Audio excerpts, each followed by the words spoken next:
Welcome to Hey Chris, where you give me the silly questions and I give you my silly answers. I've been going through a lot of family issues, drama, and just general crap for the past several months now, and my stress levels are at an all-time high. No joke, it's been a while since I've gotten more than 6 hours of sleep.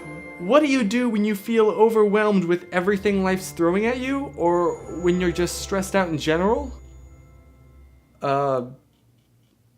Maybe the next question will be sillier. I have a family member who's made me feel Back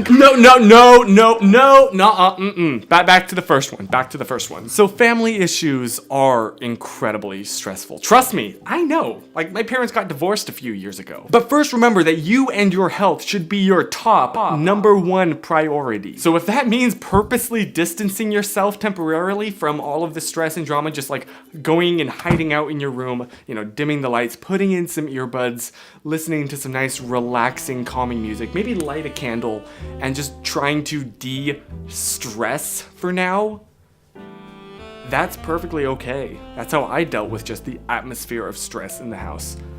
Granted, that's because most of the drama did not directly involve me. It was one parent to another. It wasn't like us children. So maybe your situation is different, but that's my advice. Also, talking to people in real life helps so much. Speaking of, BetterHealth.com, I should not go there. What are some tips for waking yourself up in the morning? Honestly, the #1 tip I can give is just water. Think about it. You've just gone hours and hours without hydrating yourself. And a lot of the time, what I think is grogginess is actually just dehydration and kind of magically goes away when I gulp. So like, keep a water bottle or a glass or some kind of container of H2O by your bedside table, and then as soon as you achieve consciousness in the morning,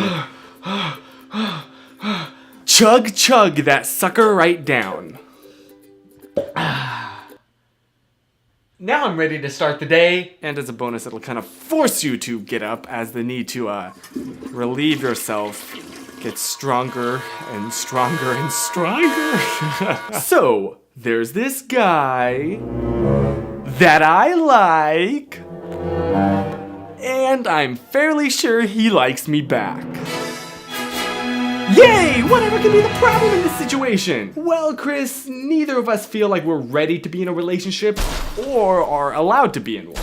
What do we freaking do? Make it awkward and talk about it with him? Well, I mean, you're gonna have— Oh no, you must not know me, Chris. That is not my style at all. How can we be chill with each other, but we really like each other, but don't want to do anything about it? Oh, teenage relationship problems. I think the uncomfortable family member question's easier. I have a family member who has made me feel uncomfortable and worthless for quite a few years. Okay, I mean, that's still not good, but this is at least in a different direction than I thought this was going. I first thought that I was being dramatic about the whole thing, but my sibling assures me that it has gotten worse. When this certain family member is around my sibling and I, they treat my sibling with respect and as if everything they do is perfect. But when they interact with me, they emotionally hurt me. Oh shoot. I've had a moment where I almost cried at a restaurant right in front of my parents, sibling, and even our waitress because of something they said. Okay, I really think that you should tell your parents. I've told my parents about it, but they tell me it's hard for them not to sound mean when conversing. I know these Hey Chris videos are in good fun most of the time, but I really need an outside view of the situation. I've prayed so many times about having a softer heart and forgiving, but it's been going on for 7 years, and I'm sick of it. Should I confront them or continue to remain silent? I was wrong. Okay, first of all, do they realize that they're hurting you? I hope not, because if they do, then they are just a grade A horrible person. Okay, I know it's incredibly difficult, but I do genuinely think you need to go back to your parents and reiterate how the way that this person is treating you is not okay. Personal boundaries for how you allow other people to treat you exist and are important. And if they still refuse to help, then you've got to confront this person head on. Yay! Or just Refuse to do anything when you know that they're gonna be around, and make sure that they know why you're not there. Hopefully that'll get through to them. Look, at the end of the day, someone being related to you does not give them free rein to hurt you for years. Seriously.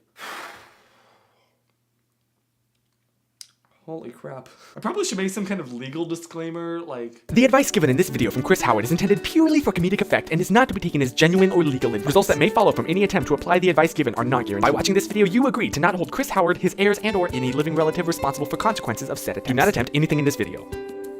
Except maybe drinking water when you wake up. I don't know, that one's pretty good. So remember, if you need life advice... Wait a minute. Maybe it's that line that's at fault. So if you just have a question, email me at chrisporterhoward@gmail.com. Yes, I know that it's a long email, but consistency. See you next week.